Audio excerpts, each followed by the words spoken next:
noci v 11 hodin přišla mobilizace. My jsme museli okamžitě všechno vyházet, kavalce a všechno služoky a šli jsme.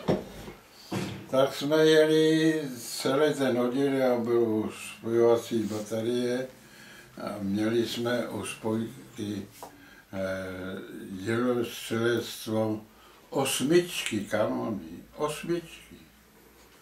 A tak jsme byli na hranicích připravení, všechno bylo připravené a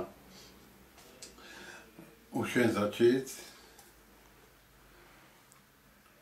A najednou přišel rozkaz balit, prostě je zabranej, rychle opustit. No tak já jsem tam byl jako scénář na opravu těch postrojí, koní, těch sedel, tak jsem musel pomoct stávat telefony a narychlo, že pojedeme pryč. Když jsme měli povozky, byli Němci, jezdili s těma koněma, měli takový lehký vozy, půlnový, a já povedám, a i Němci s nima jezdili, kteří byli tady narokovaný u nás, ale bylo Německa. Tak jezdili s koněma. A já povedám na toho kamaráda, hele, já si tady jsem tam měl věci, sedlářka, všechno dal, tak jsem si to dal do toho vozu. A povedám, hele, pojedeme přes noc, já koupím flašku, kdyby byla zima, tak si popiju. Já těmu to tam dám do té bedny a on jel a já jsem spal.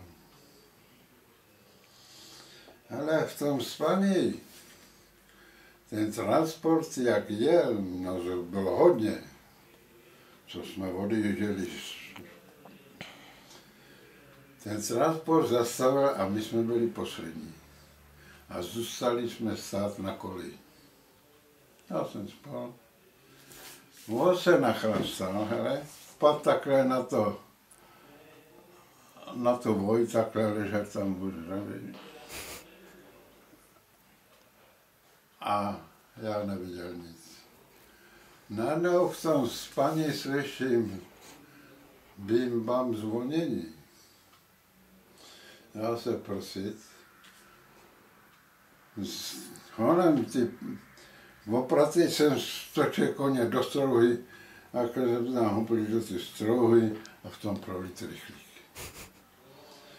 Já jsem zbled a teď teprve na mě přišel. A se on popadl, hodil do vozu a jel jsem sám. A já bez toho celý věc. A my jsme nemohli do kasárny, všechno demolizovalo. Bylo konec, to bylo všechno mobilizované a tak už je poslali domů. No a tak my tam potom byli, no a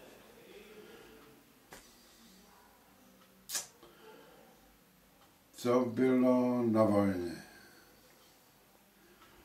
Přijdu z vojny, tak jsem dělal na trati a potřebovali do Německa. Tam začala vojna, Američani s Němcama začali válčit na Kolínsku, na ten směr tam. A já jsem dostal rozkaz, všechny nás sebrali od té tratě do Německa na práci. Tak tam byl sestavený Bavcuk, nás bylo 100. Mašina, všechno, kuchyň, všechno jsme měli, jak se něco stalo. Mašina a už jsme jeli na místo opravovat trať.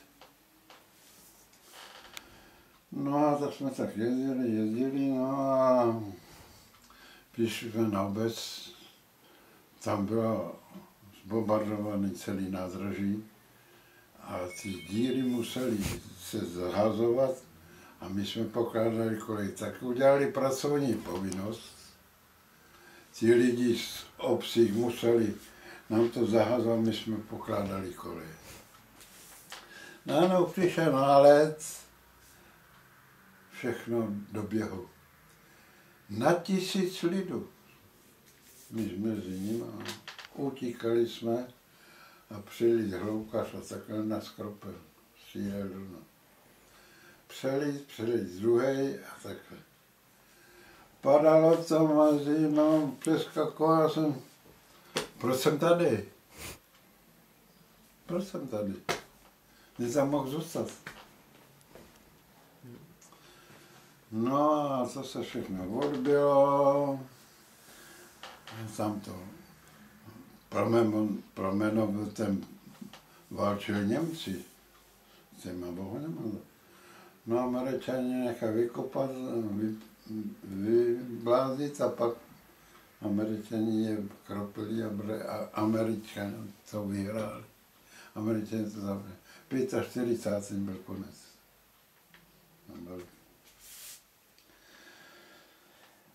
Já jsem přišel z Německa,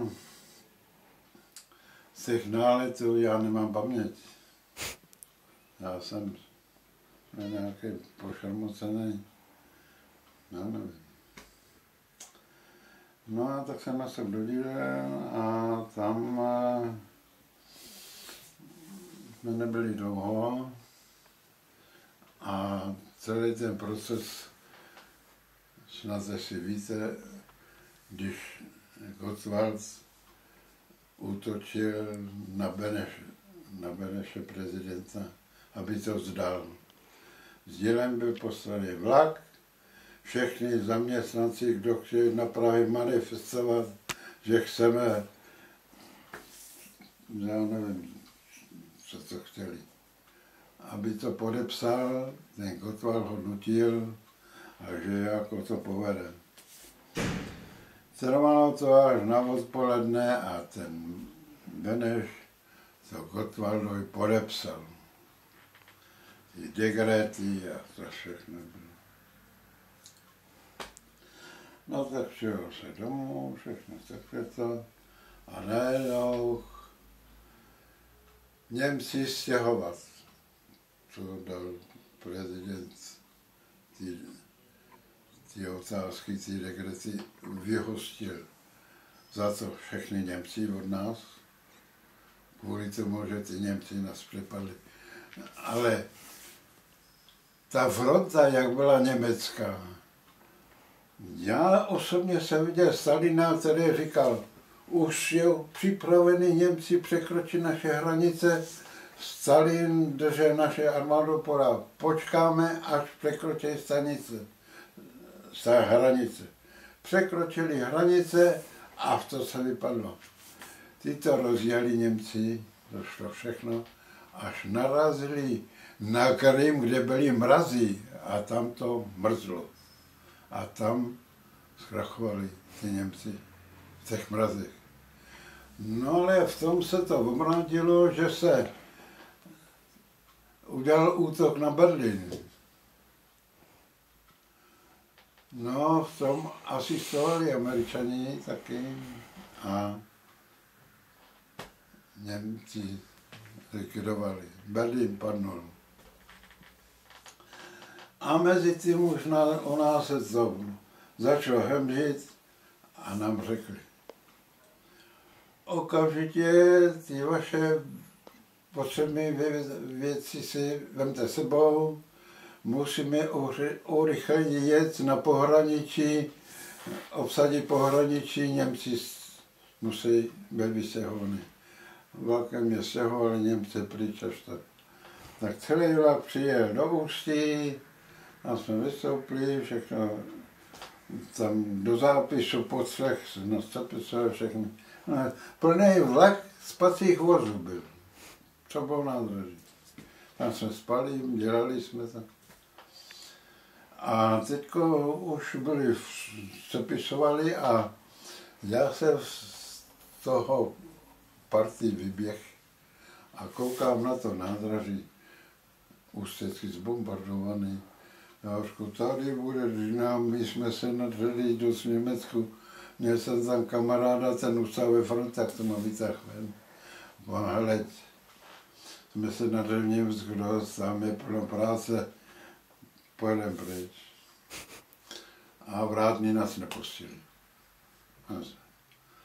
A jdeme si pro kufry na nádraží, nepřijdem, tak běžte. Celý na vlaky. Tak jsme přijeli do Pormuchlí, tam jsme zakotvili a tam jsem dělal. Do Pormuchlí. No a tam už ta aféra šla, stěhovali Němci a ty naše, co přijeli, už si tam zabíraný baráky, to si mohl říct, tam byla komis.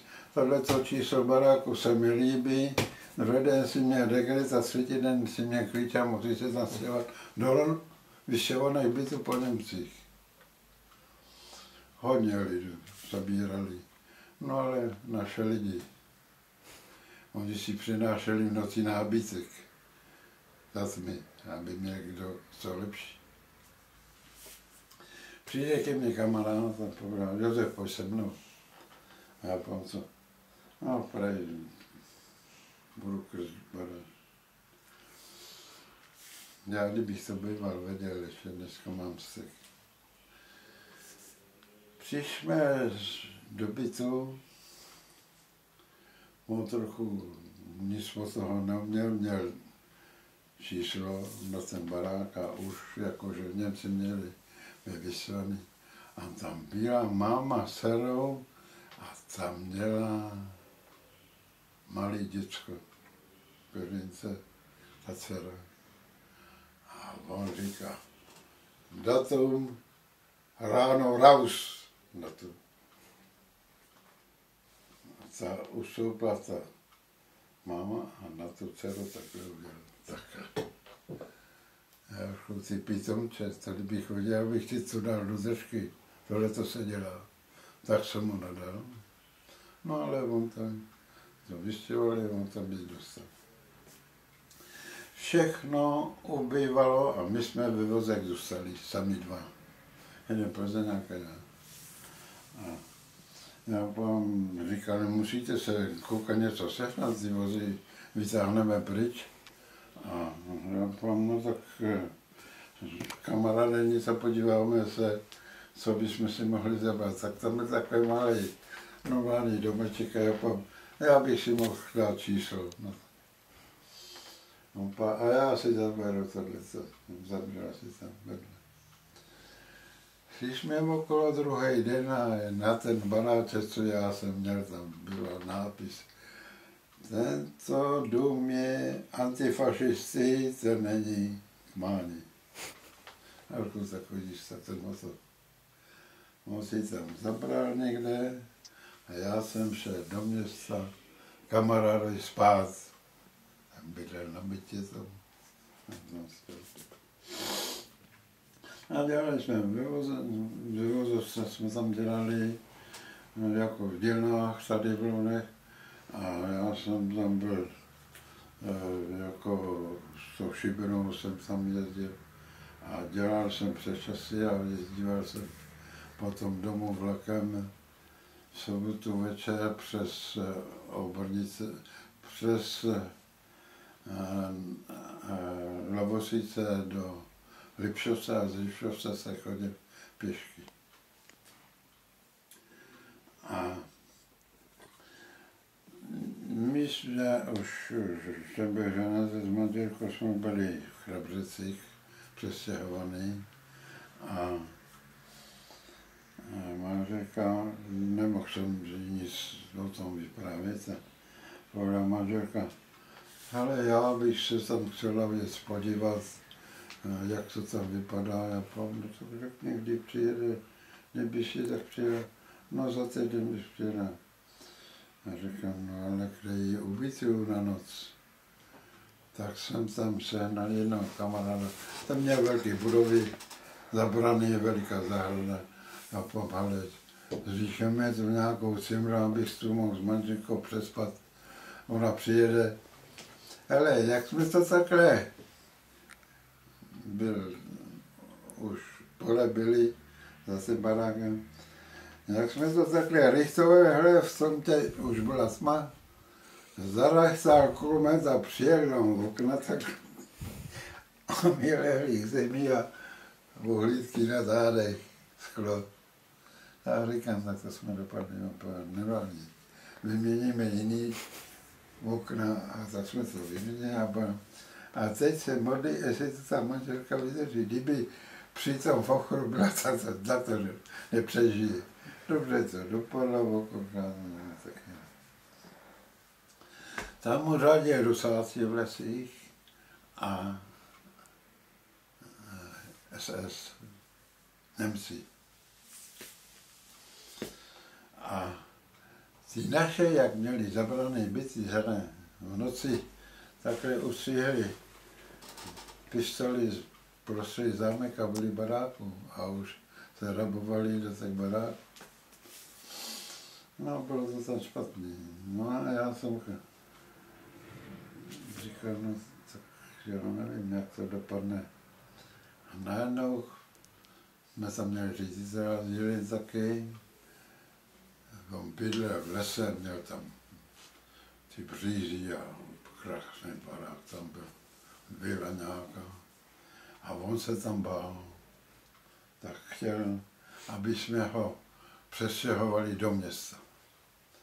A tak jsme ho přestěhovali, tak povídám na toho ředitel. Pane ředitel, já bych měl jednu prozbu. Super, já pomáhat. Já jsem se ohledal na toho, že to tady řemeslo. A na řemeslo čekáme, kdyby se vrátil ten, co tu byl. Na řemeslo to není, já bych potřeboval do dílen zpátky. Já vám to napíšu, zítra můžete jít. Tak jsem přijel do dílen zpátky. No a v těch dílnách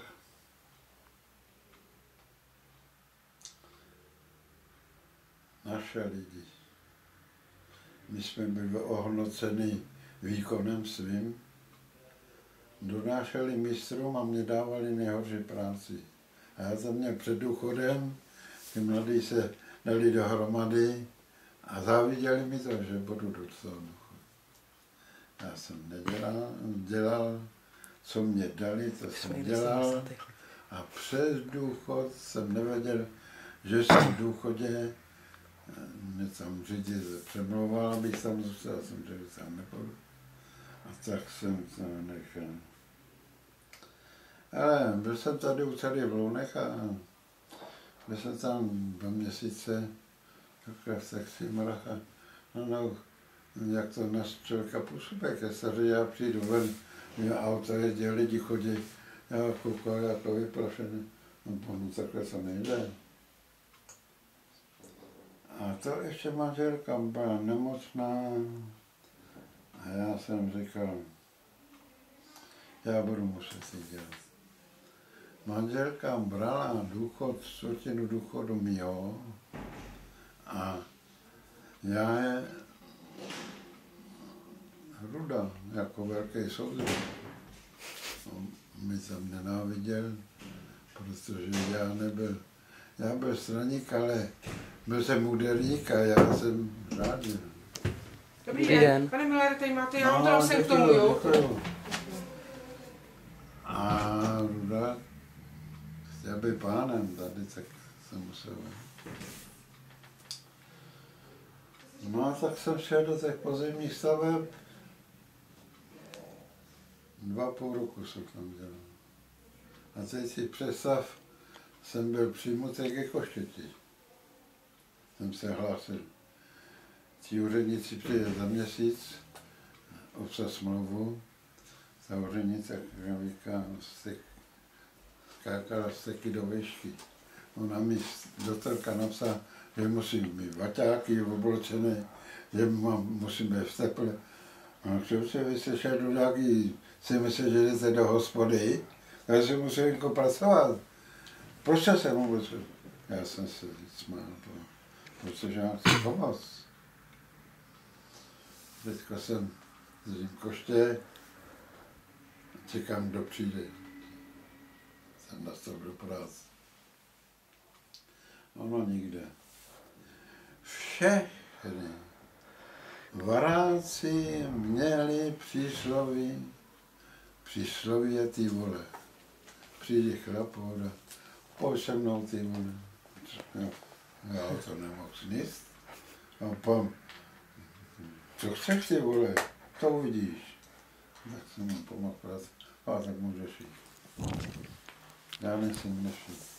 Jo, dědo, včera jsi mi ještě vyprávěl, že ještě za mobilizace, včera jsi mi vyprávěl, že ještě za mobilizace jste se potkali s Němcama. Že jste se za mobilizace potkali s Němcama. Jsi včera říkal.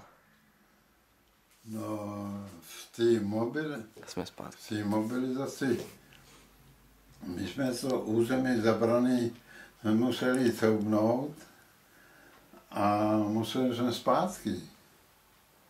No, ale když potom se to nějak urovnalo, tak to už s těma Němcem bylo, když jsem přišel z Německa. Jo.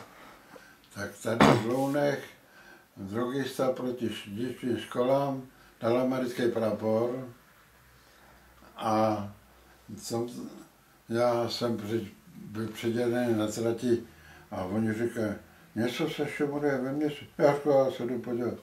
Tam šli 3 vojáci, jeden a teďko lidi říkali, koukejte, ty Němci pitomi tady. No ale, když jsem tě neřekl, jak nás zabírali, kdo nás zabíral dřív? Kdo? Nevím. Němci. No. Přeci rozhlas chtěli zabrat. Tak nás zabírali Němci. A pak nás zabírali Rusové. Později. Jo. No. A ti Rusové, Rusové přijeli z hranici, byli taky poblázněný. A já jsem sváně, že tady letě bylo kolem přitoli psami, tanky, všechno. A šli do města, do kasáren, že chtějí vodu. Oni jim nedali. Oni měli svýho vedoucího. A to bylo i v dílnách. Přišli nás přesvědčovat Rusák nějaké učení. A ten vedoucí řekl, že nás nemůže pustit do dílen, že nemáme čas. Druhý den musel pustit. A ten mistr za týden byl pryč, vyhodili ho. Ten měl vliv ten Rusák. A Rusáci dělali, no ale v tom byl ten šumr potom, jak šli na ten Berlín, přeci Amerika šla, naše, Berlín padnul, Hitler tam padnul taky, nevěděli kde. A tam se to jako ustřelilo. No a my už jsme dostali jsme ty moce. Ten prezident to podepsal, za to museli Němci ven, naše to zabrali, ty baráky, všechno je ještě dodnes, jsou vesnice, které tam, a oni to mají Němci vyfotografovaný. A furt chtějí ty dekrety Benešovy zrušit ještě teď, ale furt se o to zachází, že k tomu dojde jednou. Podívej, tady mají, oni to mají Němci vyfotografované všechno, co tu nechali, kde co je jejich. A oni se projedou, jsou volní, podívají se na to, vidějí a zase odjedou, ale už jich hodně vymřelo starých, ale jsou to mladí, kteří to dělají po nich. No tak to tak jde, no ale nás potkala dvakrát bída, měna přišla na nás, to jsme všechno prodělali a já jsem se v tom mlátil, člověče, a protože jsem tady, že jsem měl jako starý velký pohyb, a to starý člověk potřebuje, co tě řekne doktor i doktorka. Já měl víc pohybu, než jsem měl, ale tam jsem si dělal svoji práci.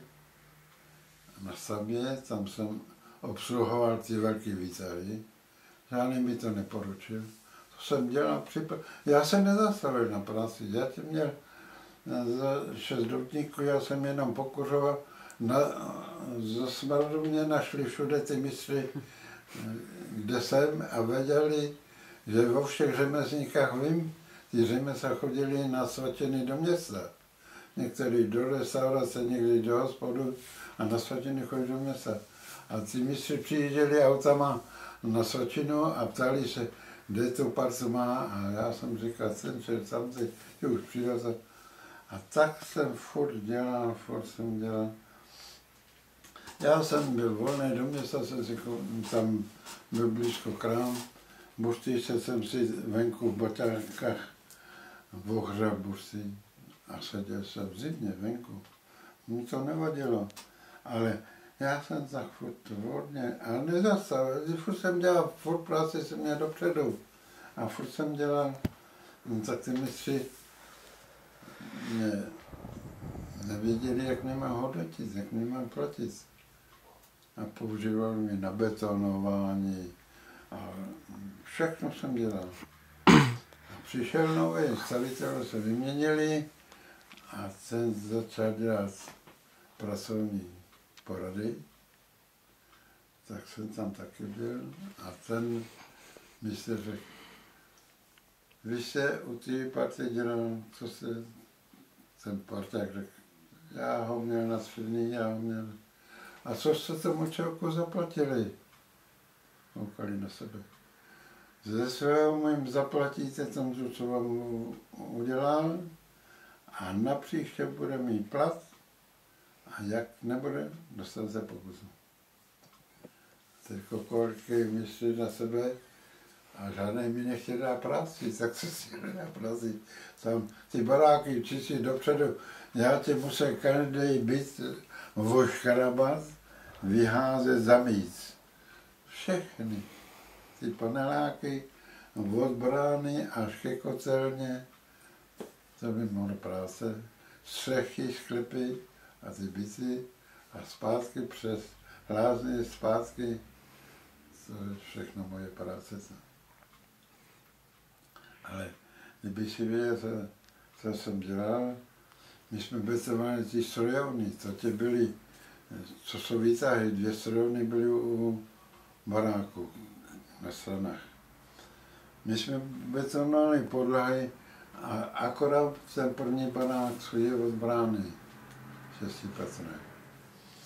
Strojovny se vybetonovali, už se smívalo, podzim byl, výtahem kleci mě vynesli betony a to vyjádřili.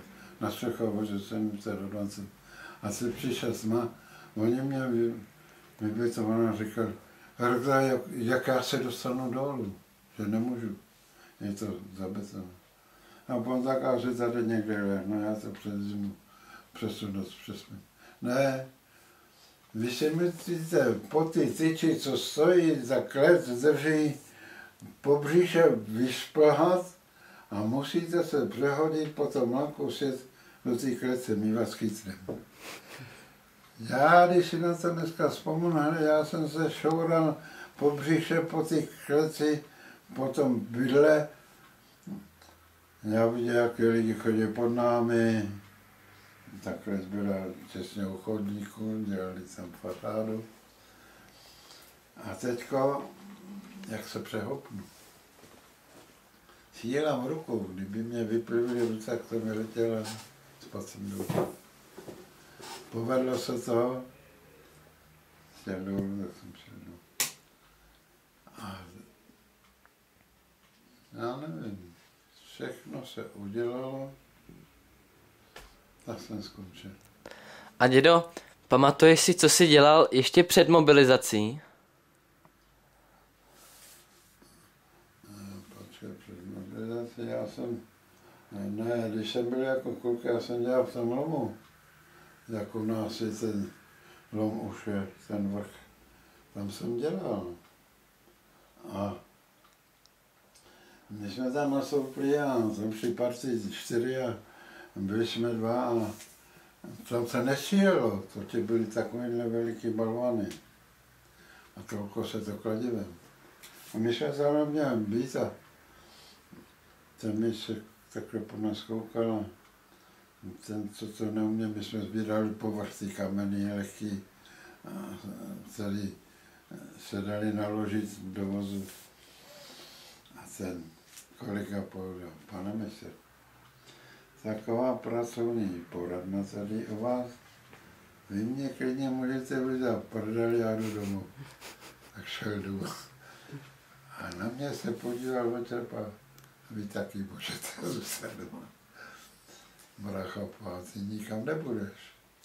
Já jsem nakázal tam taky partii, já tě vemu do partii a já tě to naučím dělat. Tak jsem v tom lomu dělal. Dali mě práci vidlama nakládat, žádný jeřáby nebyly, ty šutrnatý auta. Já byl urejpaný 2 koruny 80 na hodinu jsem měl. A tak jsem z toho lomu šel pryč a vedle byl jiný lom. Tam byla živnobanka, měla svůj lom. A tam jsem byl jako lamač. Tak jsem podkopával tu škálu ze spoda. Měli jsme končit, že není kámen. A ten jeden mě prosil, mě 3 malé děti, mě prosil Josef, zkus to, jestli se to povolí, aby jsme mohli dělat do těch svátků. Koukej, já mám ty 3 děti malé, já to musím uživit. A škoda, že už se mi kouřilo.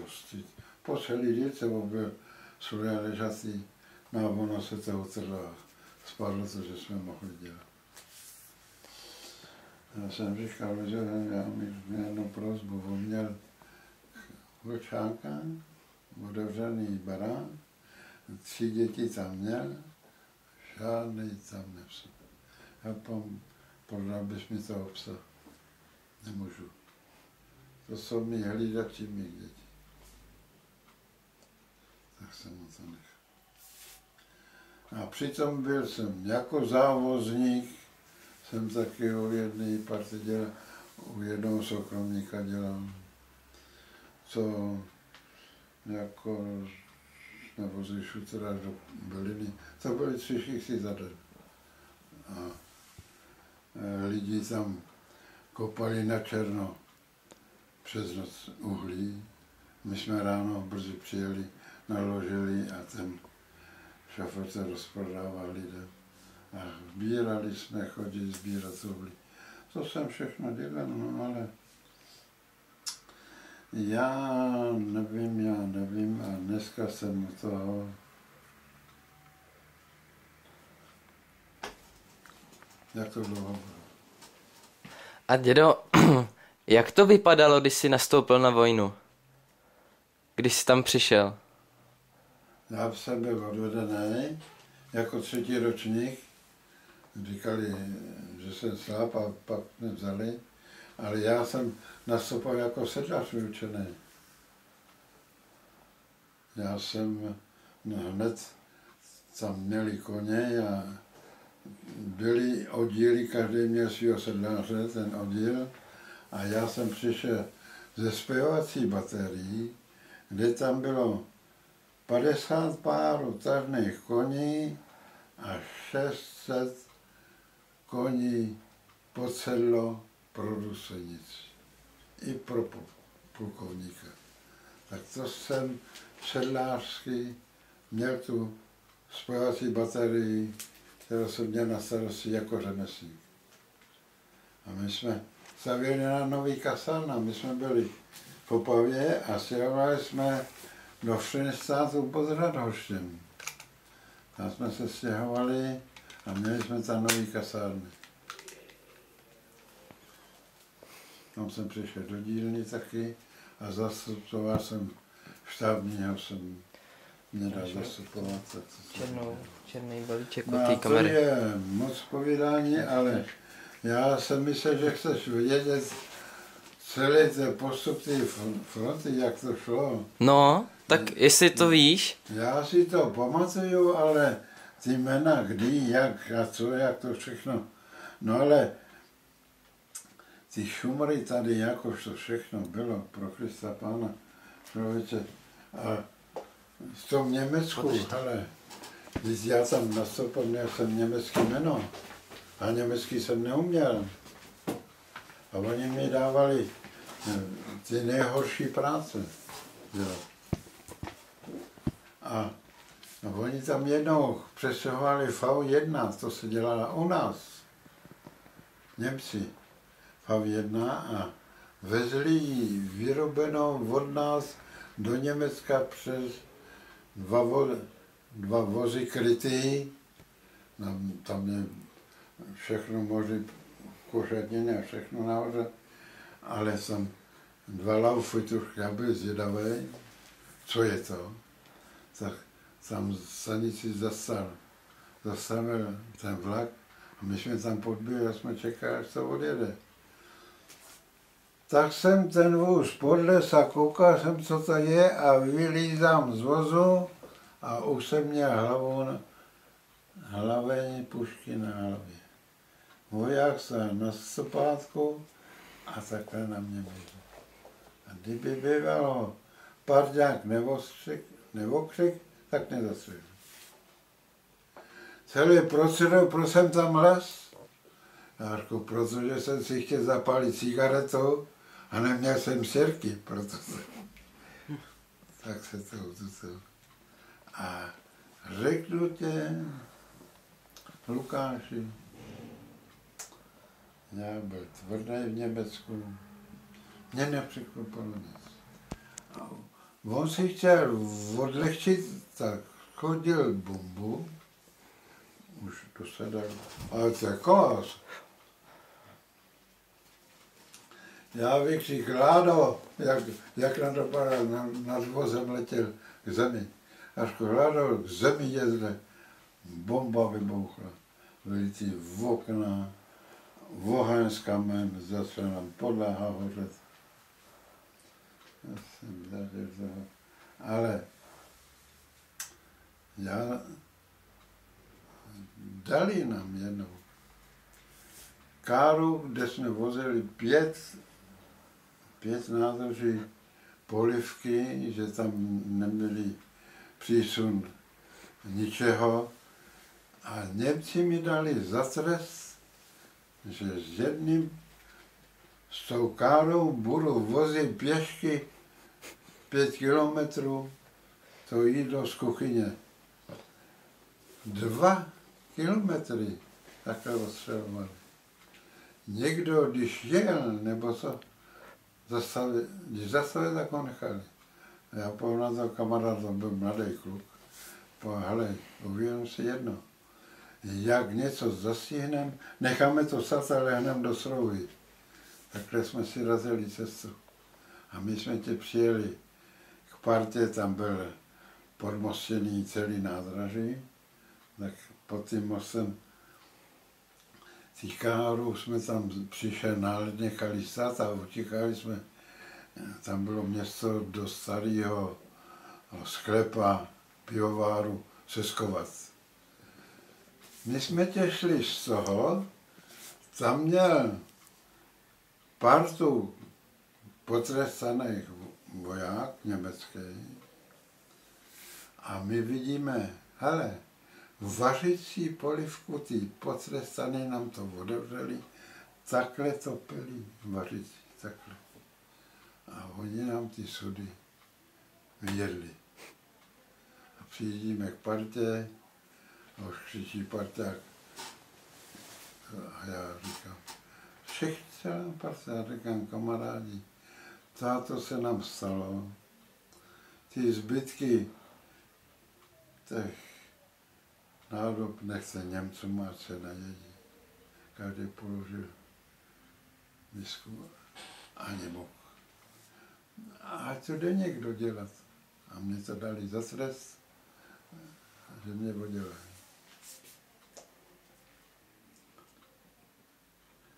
Představ si ten parták, když si přišel do práce, on tě řval a nedal pokoj. My jsme přes Maňc dávali kolej a dole byli motorovou lodi. Když tam někdo spadne, že nás zachrání. Žádný neviděl, Hever se skopnul, zase něco. A on to žádný neviděl. A co se sabotoval dost, jednou jsem zavinil, že tam vykolil vlak.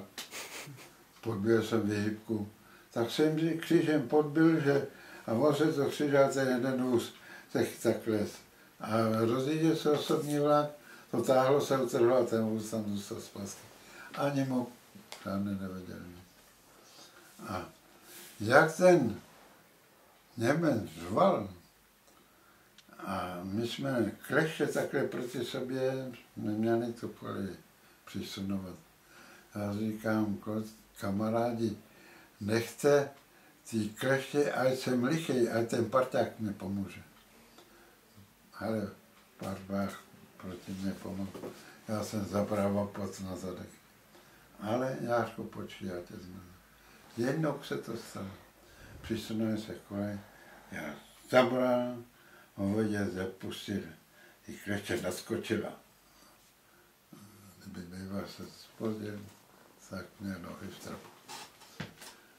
A řval a já jsem řekl, hele, máš soudržku, než tě prosím. On říká, vás, Jářko, víc si prdel. On si to nechal přeložit večer a měl si vidět, co mě dával zabrat. Celý měsíc takhle máte 3 metrovou kolenici srovnávat. Tam ty každý týden vyměně a mě vyměně. Všechno jsem vydržel. A jednou se nám stalo, že fronta už tam rombovala, tak jsme měli ten balcuk strčený na straně takhle, nádraží musel být volný, tam vozili ty raněný v noci, vykládali. A stály tam 2 cisterny vína na frontu. A já to kapalo a bylo trochu sněhu a pana Kalmara, hele, přišel jsem z práce, ty mladejší do biografu, vem konev, půjdeme se tam podívat, já něco cítím. Tak já pomáhli, já utrhnu tu bombu, pomalu budu takhle, a ty si natoč tu konev, aby jsme to moc nerozili. Tak jsme natočili konev, já to zase sněhem vzadil. Dali jsme si to na komnáhle, jsme se pohřálo, byl tam měl harmoniku, byl Plzeňák. Po Plzeňáci jsme červenat, vyzahál a už se hrál. Ti, co přišli z toho města, tak se něco rozkřiklo. Na 5 se veselo. Kluci, pijte, přitom nějaké. Do rána všechno bylo vzhůru, kde co nějakou plechovku měl natočíno a všechny si tam chodí natočit. A já říkám, a teď bude průšvih. Kdo to udělal? Tak jsem ty vedoucí, ten topič, tam byl jeden, ten jenom topil, tak jsem mu řekl, abych všem domluvil. Všechny jsme byli ožrali do rána a ráno do práce. Ty Němci nás sepisovali. Jeden bečel, jeden říkal, každý měl jinou pomohu. Takže jsme se odbyli. Ty cisterny se tam nemohly na frontu dostat, už byl konec. Tak to tam stály ty cisterny 14 dní. I ty vedoucí, inspektor, i ty Němci, všechny jsme z těch cisterny. To červený víno. to už nepřišel na front. A kluci říkali, no, já naše lidi, kde pán, člověče, ty mě trochu blafat, už to záhli Němcema, to nejde. Tak hele, Joku, já se budu ubírat na ten oběd. Nic jsme neudělali, viď? Ale jo, dobrý. Nic jsme neudělali, já nevím, ale chyba jedna byla.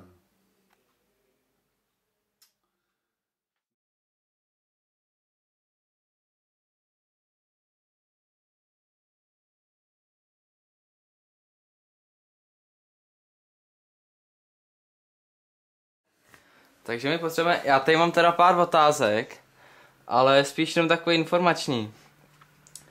Víš, mě by třeba zajímalo, jestli jsi během války někdy vystřelil z pušky. Okay.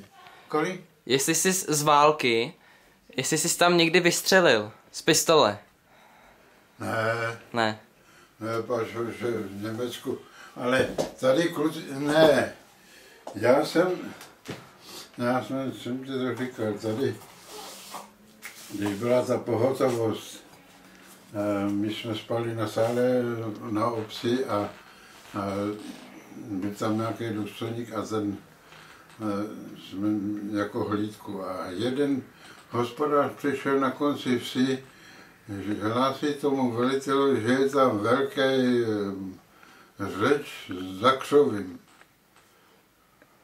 Za vsi. On podal z poplach, všechno nastoupilo a ty, co měli pušky, ty jako normální pušky vzali v Charvácích těm Němcům a ještě v nějaké vesnici, tak jim odebrali pušky a nějaké patrony měli. A jak byli nastoupili, tak už měli ty pušky a ten velitel povídá na ty mládeci, dejte radši ty zbraně vojákům. A oni nechtěli dát. A povídá, tak jdem ten hospodář na svět.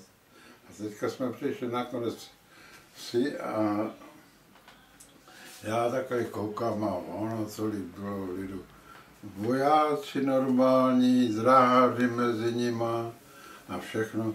A já půjdu na toho velitele, zavolejte a jdou sem. Tak oni šli. Kdybych si viděl za legrace, hele, oni udělali kruh a najednou strh blůzu, SSák, automat a takhle na toho velitele. A já říkám, ten velitel, že bouchačku v kapse, já říkám, střelte ho, mu se bál, tak, hele, tak jako rukojný, aby ten velitel je ved na Charváce, na Žatec chtěli. Všechny ty vojáci. Ale co ti říkám, zahazovali pistole, ty vojáci. Já jich měl asi 7 plný kapsy. A ty, co měli ty zbraně, ty byly škovaný pod kanálkama a ani se neukázali strachy. No a tak to všechno odbylo. Já doma to skoval, doma ty pušky, ty pistole. A teď jako manželka šla ty krycolory, já musel obsahovat děti. A tak jsem, Ježka byla ještě malá a Dana byla větší, tak jsem je chovala. Tam jde jeden soudruh, povídá, nechci děti, pojď chránit vlast. A na ně takhle koukám, to už jsem byl z Německa doma. A jako ty pitomče, až do stry, tak se posereš. No a tak ty děti jsem potom nechal doma a šel jsem se podívat. Oni jezdili Lipševe z Chožov počkej, jo, tam se nějak stočili na žatec. Chtěli všechny utíct, jako, protože tam válka skončila v Německu. Tam válčili Američani s těma Němcama a Němci to tam 45. to tam zpravovali Němci. No a tak hod najednou tam jak ujížděli, tak měli tam velké auto, se jim porouchalo, tak ho tam nechali. Čili bych já to býval věděl, tam měli zásoby cigaret a všechno možného. Tak to bych to byl, já jsem se ani to nešel. No a tam nějaký známý přijde s koněma, že ten vrk otáhne a tak to zavedli k tomu lomu a ten velitel tam potom bohužel.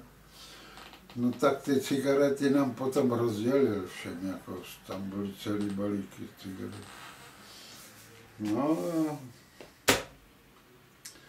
my jsme měli hlídku a tak jsme v noci museli obcházet vesnici a co jak a najednou tam s jedním tím hospodářem jsme seděli takhle za mezí a u té cesty na Chorváta. On povedal, tady to má jako píkli, tady je nějaký šumr. A říkám, to někdo půjde. Ano, tady. Vojáci, Němci. On povedal, tak kam chceš jít? Napadl mě. Vás, ale nekecej, řekni kam jdeš. Zás, žatec. Jako zabiješ to tady, byli asi 3. Tak jsem je poslal. Došel čas, se jsem měl no, v noci to bylo. A jdu. No a tak se to tam tak odbylo, já jsem šel do ty vesnice celnici a tam měli poruchy autama, tak tam seděli ty Němci a v ten jeden jsem takovou ohlížel v tom autě, co se bylo krámu. On hodil 3 granát, že snad mě postraší asi ani ne, bokou. No a tak tam byly nějaké věci, tam byl autogen celý a tohle. A jako tam by byl dobrý. No a tak se to všechno odbylo. No a teďko, jak tě říkám, ten šumr přešel a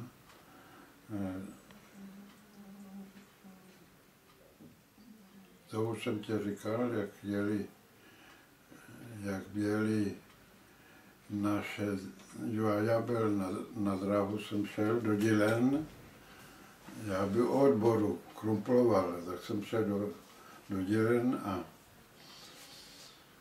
oni dali celý osobní vlak, že jedou manifestovat, že ten Gottwald, se jmenoval Gottwald Beneše, přemlouval, aby složil svoje vedení u nás, že to vymou oni.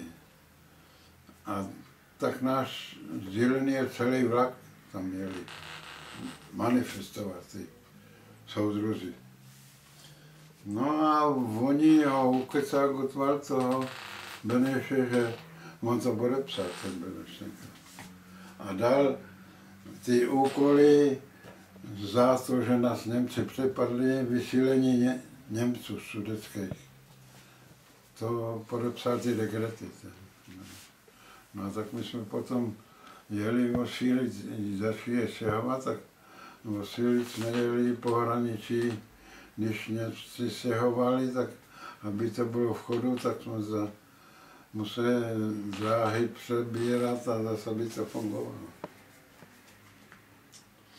Já jsem tenkrát byl pomoklý a tam byly čokoládovny 2 velké fabriky a tam byly dubové lesy, to bylo hezký podle na zimu, když ty barvy v těch lesích.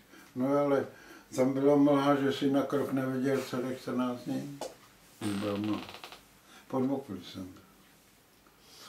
A my jsme chodili do Děčína, to nebylo tak daleko, s kamarádem, no a oni nás potom vystěhovali, celý spacích vozů, celý vlak, všechny si zabrali a my jsme byli dva, já jsem taky nechtěl tam zabrat, tak jsem chodil kamarádovi spát do města a ten kolega si zabral.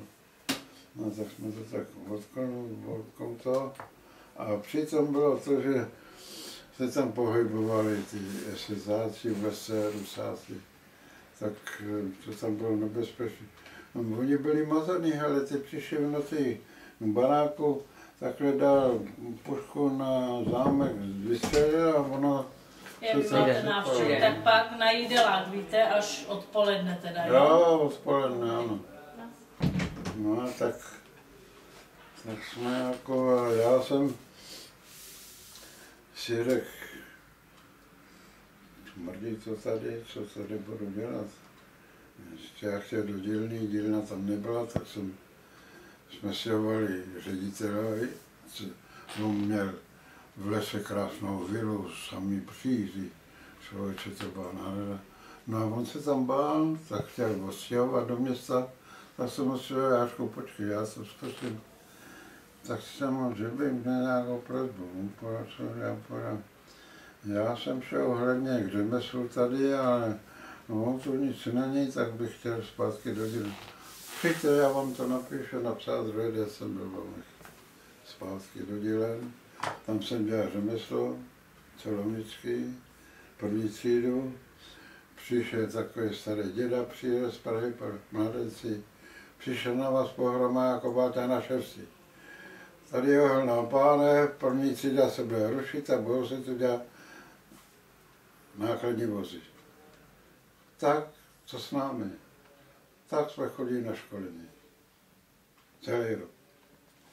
Chodili 2 hodiny týdnu z práce a 1,5 dne ve škole.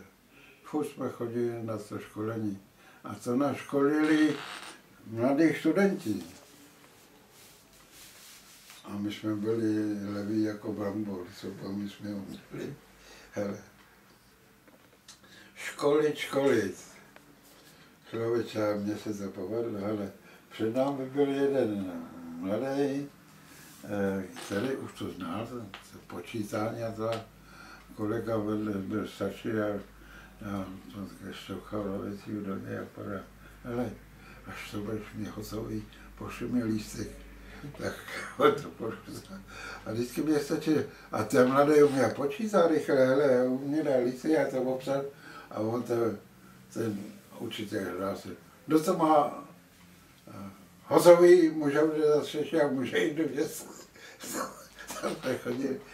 No jo, ale když přišla zkouška k tabuli počítat, já byl levej do toho, tak se si za 3 dny dovolenou. Ono to přešlo a tak šlo zase dál. No ale teďko měli jsme 60 otázek na zkoušky po té škole. No tak já jsem se vůbec neučil, já jsem se jako to táhlo, ty háky, jak se sešrobují do vagónu, jak se copeš. No já to viděl vedle za námi, jak jsem dělal, ten to tam dělal, tak to viděl. Musel to rozebrat a zase to namazat. Tak jsem mu to řekl. Všichni jsme prošli triko, akorát jeden dostal 1. No a pak to začalo. Na ty pasy jsme začali na těch vozech. No a já už jsem to znal, já jsem byl na bourace tenkrát, jak jsem vyrážel nejty, tak se uštípl kousek, tak mě to seklo do voka, já jsem do mostu a tam mě to vytáhli na Zahražanech, tam bylo očně. A ten primář povedal, máte štěstí.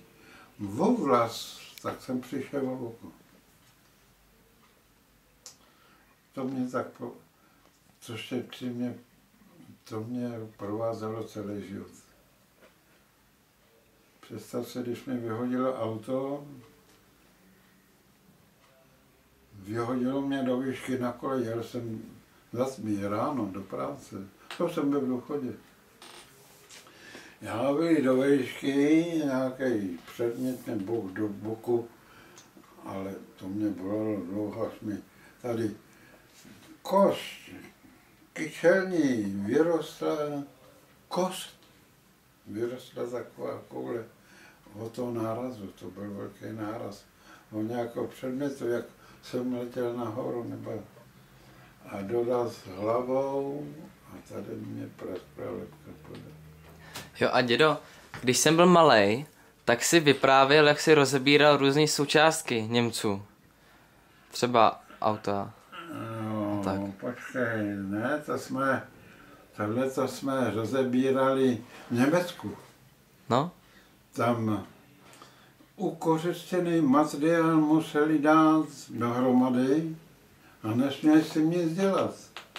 To byly německý, ty americké letadla tam byly, bombardák tam byl a byla tam stíhačka jedna takhle na konci.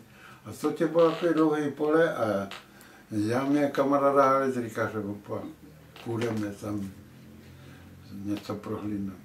Ale on už měl všechny klíče, všechno měl. A my jsme jak šli ty dva hlídači dozadu, vojáci, to bylo dlouhý. Tak hnedky z kraje byla stíhačka, tak jsme do ní vlezli. Tak vymontovali jsme, tu vysílačku jsme vyndali z toho. A vzali jsme si to s sebou do vozu. A ty elektrikářské věci a já z toho vybíral ložiska, magnety a to. A vedle těch potok, hele, my jsme tam noci rozebrali, hádali jsme to do potoka, to jsme rozebrali jak. A museli jsme to do rána rozebrat. No tak já měl magnety, ještě jeden magnet, poslal jsem to manželce, ona byla jako švodlená na špendiky, tak jeden ještě magnet zůstal doma, to je dost velký. A ložiska takový malý jsem měl. Ale já jsem tě tam, ne, takový malý motor, letecký. Jsem měl přes 1000 obrátek ten motorek.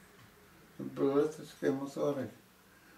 A já blbec s tím stěhováním jsem se toho zbavil, já bych ho tady dneska potřeboval, ale nemůžu to přijít zpátky.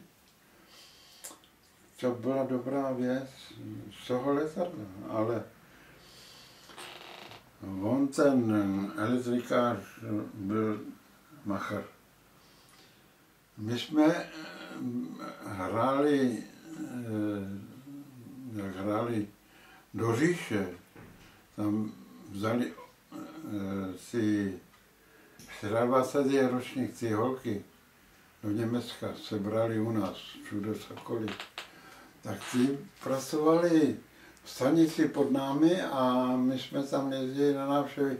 Kluci hráli fotbal a vždycky mě brali s sebou. Já jim hlídal hadry. Když hráli Francouzi nebo Rusáci, tak já nějakou krápu, samarosnu, tak jsem to hlídal. A kluci ty mladí řekli, hele, když tam hrajou, ten Balšánek hrajel 2 hodiny denně, prostě 24. ročník, oni tam nic neměli, tak kluci pro ně jeli a přivezli, tam tě takhle jezdili vlaky. A my jsme měli tady takový knoflík Dacia Resval, my jsme neplatili nikde nic, to byla reklama. Tak oni ty holky přivezli a oni poslouchali, jak hezky hráli. Člověče, to byl taky malé, ale oni ty Němci nám to zkazili, aby jsme nemohli hrát, tak nám to tam porušili, že schořel transformátor. A já říkám, no tohle říká, že člověče, musíme to někde šlohnout. A jako když to chtěl, my jsme tě utíkali k cukrovar, který byl v provozu, zrovna byla kampaň, a tam byly otevřené garáže, tak jsem tam mrknul a zjistil jsem tam, že tam nějaká nabíječka tam byla z té garáži. Já říkám, hele, půjdeme tam noci na to. Tam je nějaká nabíječka, tak to šlo hned. Já budu hlídat a ty dvě, tak to tam. Druhé den to hrálo, ale to bylo člověče nabíječka pořádná. No to namontoval k tomu rádiu a už nám to hrálo. Chytli vás někdy? Ale, co? Jestli vás někdy chytli? Cože? Chytli vás? Ne. Myslím, mám se to povedal. Ale, jak tě budu říkat, ten elektrikář, on chtěl mi toho moc a on potom chtěl utíct z toho Německa a oni ho chytli. Tak ho udělali, toho elektrikáře. Měl nějaké věci hodně s sebou. A já jsem tam byl třeba auto, svíčky, do aut, svíčky, no to do kapes a tam jsem šprál u vozu, vypálčil a nasypal jsem to. A furt se to dělal, no ale tam se dělají věci, člověče, to si nevěděl.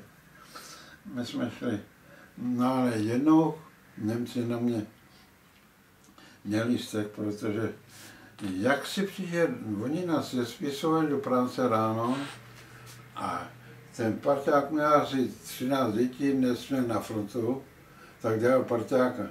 On tě immer řval celý tu dobu. A já říkám na ně, Hergo, máš co těžkou? A měli jsme na kleště, přišel do Kolenici a pán kluci, žádnej se nehlásí ke mně, když budu lichej, on to bude muset vzít a já ho zmrzačím někde. Tak se jednou šel, já zabral, on pak na zadek po kleště utek, ale po druhý se přišazoval Kolenice, hele, já za to zabral a on by býval přišel o nohy. On to pošel a naskočil. Podíval se, neříkal nic. Ale vymák mě, řval, já už to nemohl vědět, mrstrduškou nebo tě nějakou praším. On říkal, vás, já povím, věci půjde. Musíte dát převezit a mě si vidět, druhý ten já 3metrovou Kolenici celý měsíc. Jsme rovnali novou pokládku, si měnil za týden a já jsem byl celý měsíc, ale já to vydržel. Samou těžkou práci. A já tě byl tak tvrdý, že jenom musí být konec. No to byl konec, ale radši to byli. Bys to viděl, já jdu s kamarádem, byl mladší ten kamarád. Utekli jsme, tam byli na vagóně protiletadlový mašiny měli na vagóně a když takže po těch stíhačkách. Tak jsme utekli. Hele, byl rybník a za tím rybníkem byl pešoun a za tím byla taková strouha. On měl strach, ten kolega byl mladý, hodně vodný. Skočil do té vody, aby byl schovaný, ale přijde hloubkař takový. No ale když on skočil do vody, tak on se na něj točil a on dostal strach, vylez z té vody a vlez do toho břehu tam, a on ten hloubkař zase se otočil. On zase skočil do vody, zase takhle. Já bych se vyvíval na snad. A pan, co se zachrání, celý unavený, celý mokrý, pak hloubkař odletěl. Ale jednou jsem na to doplatil. Byl malý les, přišel nálet. Já říkal, tady v lese nebudu, já uteču. Byl tam strom. Já říkal, já vlezu na ten strom. Já jsem nevěděl, hele,